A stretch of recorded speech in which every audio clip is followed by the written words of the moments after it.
Hey everyone, Matt O'Brien here again, teaching you the proper way to use a metronome. Everyone fears the metronome. Some people may not like using it. They think that they have a really good internal rhythm, just like pros. But I tell you, the pros use metronomes, whether it's 50% of the time or 100% of the time. Um, Playing along with the song, as long as in that song they use a metronome or a click, um, that also counts as playing with the metronome. And if you're trying to do an exercise or a scale or part of a solo, or just simply part of a song, it's probably best to use a metronome because that means there's no gray areas. You are playing within the rhythm exactly how it is meant to be, and there's nothing outside of that. So I'm going to teach you a little bit about the best way to use a metronome. I pretty much use a metronome on my app, and the best way to start is, well, let's say you have a riff you got to learn. I'm going to try and take this riff.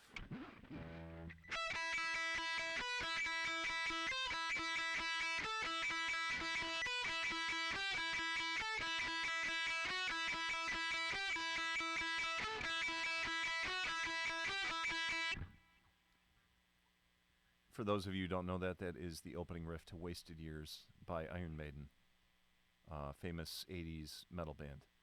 But this technique of using the metronome can be applied to any kind of music, any instrument, any genre, basically anything.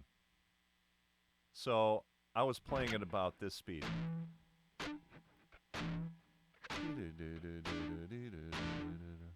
Right, that's about the speed I was playing. So now it's like, what? How many beats per minute was that? Well, that's when you use the tapping function on the metronome. For this metronome I'm using, it's called a Sound Corset metronome. It's a free app on the internet. Whether you have like an internet app or even just like a regular handheld metronome, it should have a tap function on it. TAP, tap. So obviously you just tap out the rhythm. And it tells me that I was playing that at 66 beats per minute. Ooh, that's fitting for an Iron Maiden song. Oops, there it is.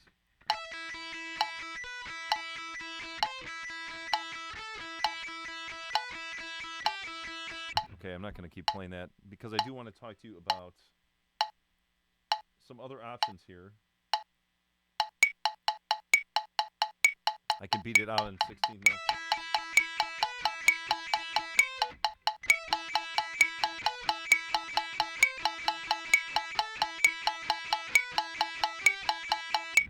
So the idea is, I'm going to actually speed this up a little bit.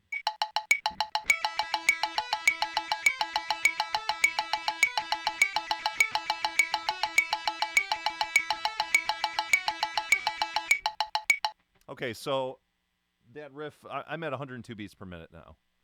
Of course, I sped it up, but this is probably comfortable for me. If I want to get it faster, even even past the actual speed of the song, that actually would be a good idea too. If you could play it faster than the speed of the song, then playing it at the actual speed of the song is now just going to become easy after a while. So, if I'm playing at 102, the best way that I found to increase is not really going just incrementally up. So I'm not going to just want to go to 105 and then 110 and then 115, et cetera, et cetera. The best way is to kind of go up a certain amount and then go back half that amount. Go up a certain amount again, go back half that amount. So if I'm going to 105 right now, let's say 106. So I went from 102 to 106.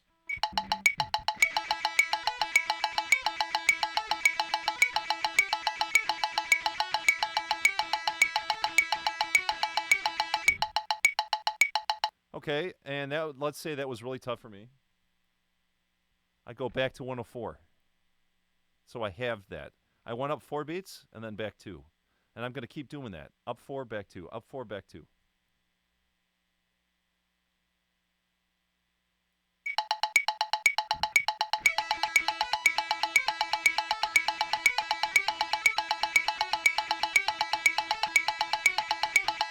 So that was at 120.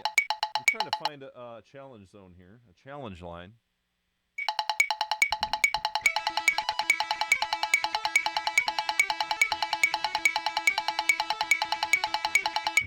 That was a little tough.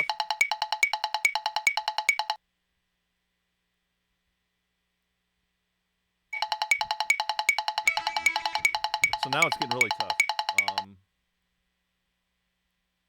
Let's say I'm starting at 140. I get this Iron Maiden song. This is my exercise for warming up or just playing the song in a band. And 140 is starting to be a little really challenging for me.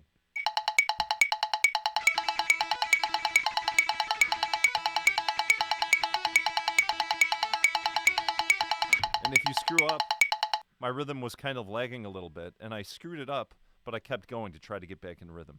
And the idea is that you want to find that really, if it's really easy, then try to kick it up a good 10 or 20 beats per minute to where it starts to get a little bit challenging, and then do the up 4, back 2. Or you could go up 5 and back 3, up 5, back 3. Whatever's best for you. Or if it's starting to get really tough, maybe go up 2 beats, back 1 beat. Up 2 beats, back 1 beat. And you want to practice this until you fail. And once you fail, you're done with the exercise, and it's time to move on to something else.